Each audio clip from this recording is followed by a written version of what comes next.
If you could spend money right now on anything without having to tell me, what would it be? That's like a no-brainer. Yeah. So much.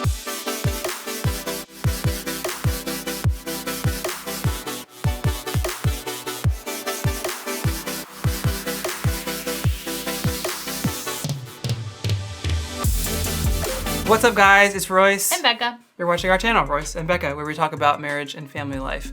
And today we're talking about the one thing that probably no one ever wants to talk about, and that's money. I like talking about money. Let's talk about money. Bank of America did a study in 2018 to see how much people are combining their finances when they get married, and they found that 1 in 4 millennial couples are keeping their finances separate. Well, it doesn't seem like very much, but then when you compare it to all the older age groups, and millennials are keeping their finances separate about double the amount that the older age groups are. So is this a problem? That's what we want to talk about, and we want to share our opinion as well as our experience in the financial realm of our relationship. Yeah, should you combine your finances or should you not? The answer is yes. We say yes. We think that combining your finances when you get married is a really good idea, and we've got 5 reasons for you today why we think it's a good idea and how it can positively impact and influence your marriage. Number 1, it communicates commitment to each other. A study from the Journal in Family Relations from 2010 found that when couples have separate accounts, even if there's a shared one between them, it can trigger feelings of doubt. That's not good. No, it's not good. So the point is, it communicates commitment. When I say, here are my finances, they're your finances, let's pool our money together, let's build something together, that's a commitment to longevity of the relationship. When we got married and we combined our finances, it was like you were being open. Like we were being open with each other. I feel like money is a really vulnerable place for some people. So for us to share our finances and Royce to want to combine our finances in the beginning of our marriage, I felt like it created just a safe place for us to start and come together. And it opens up other places for being vulnerable with each other as you begin your marriage journey. Okay, number 2, it fosters transparency. You really can't hide things when your partner has access to the same account, whether that's purchases of Reese's peanut butter cups or Clothes from Target. Right.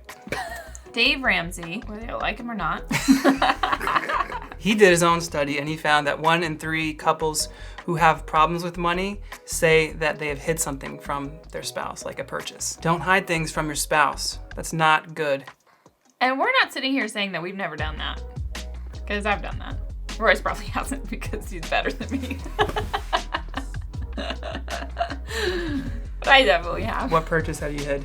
I don't know, like a Starbucks here or like buying clothes when we first got married. Contemporary family therapy calls that financial infidelity. It's just like really fancy words to say like not being honest about what you're doing with money. They say that the 2 main reasons that people do that is because they want to buy something for themselves and they don't want to argue about money. Even if you split the bills between your incomes or however you're dividing up how you pay things and where money goes, what your partner does affects you. When you don't hide that, there can be more trust, and when you hide that, there's less trust. Yeah.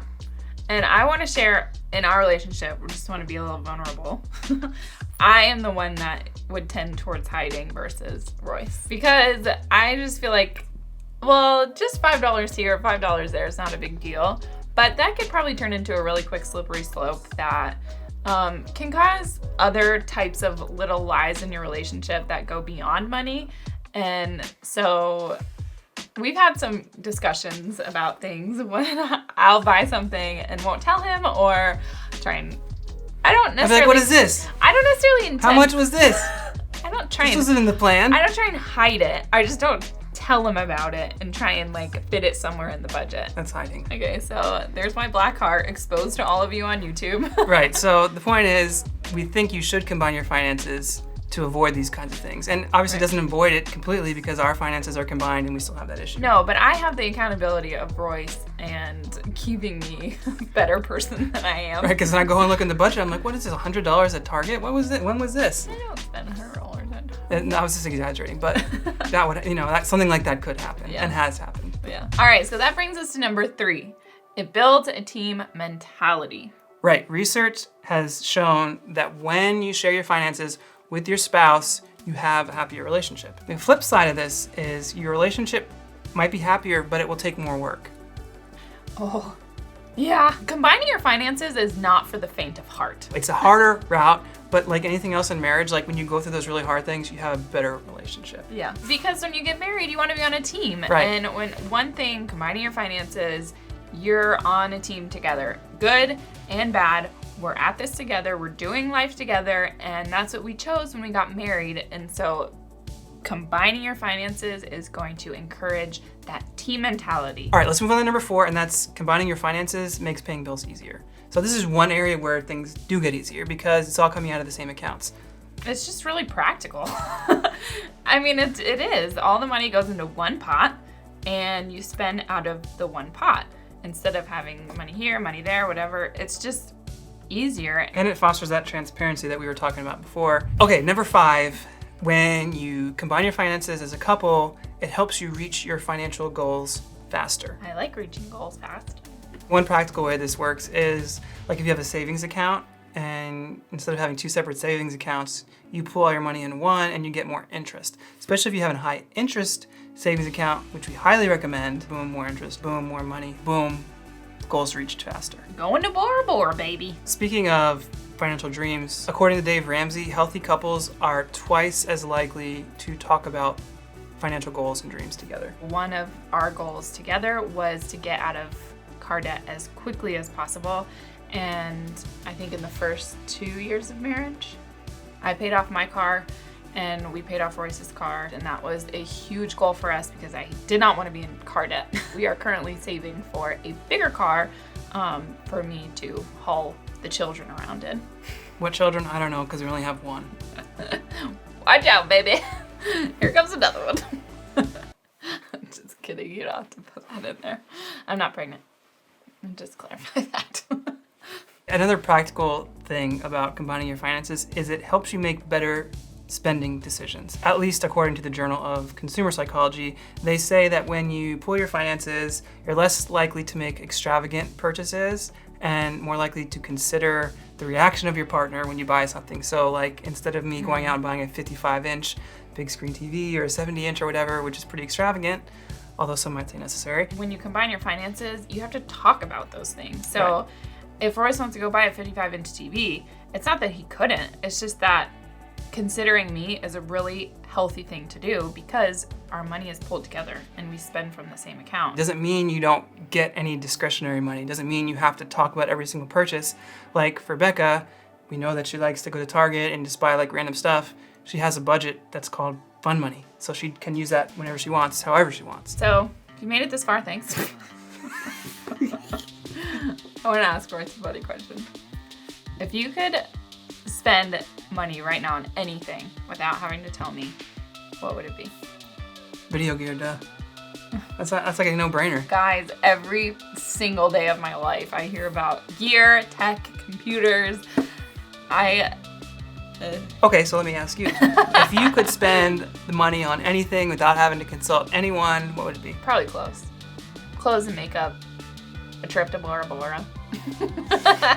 A new car. All the shoes I want. Can you tell who's the spender in our... Actually, I wouldn't say I'm necessarily the spender in our relationship. I would say I am the impulse buyer in our relationship, and I would say Royce is the spender in our relationship. That is correct. 100% correct. Royce The knows only how to reason- spend money. the only reason this is because I like expensive things. Royce does like expensive things. That's- And I'm like, I will buy 100 things of like a $1 thing, and Royce will buy one thing that's $100. I want to know though, of our watchers, viewers out there, which one are you? Are you the impulse buyer or are you the save your money and spend all your money on one really nice thing? That's a good question. Team Bekah or Team Royce? Yeah. But it's like one team. Just remember that. Right. One team, but separate teams, but one team. Right. You know that I know that you know it. Okay, friends anyone? Okay. All that to say, we've already told you at the beginning, but we think you should share a bank account with your spouse. It might be harder and might require a little more communication, but we believe that the benefits outweigh the hardness.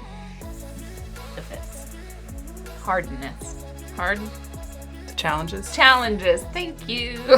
It will make you happier together, more committed to one another, and just wanting to thrive financially. And that's an important thing in a relationship. Thanks so much, guys, for watching our videos. Please consider subscribing for more videos on marriage and family life. And be sure to hit the notification bell so you get notified every time we post new videos. If you like this video, leave a like. And make sure to watch other videos on our channel. Yeah, that would be great if you would watch some other videos. What do you want to hear us talk about next? You want to hear us talk about how we combine our finances, like we said earlier in the video? Do you want to hear about the actual number that's in our bank account? That's not going on here. It's more than $1 and less than $1 million. We're so rich, you guys. You are out of control. We gotta wrap this up. All right, thanks guys so much for watching. Hope you enjoyed it, and then we're done. And then we're done. We'll see you guys next time. Bye. Bye.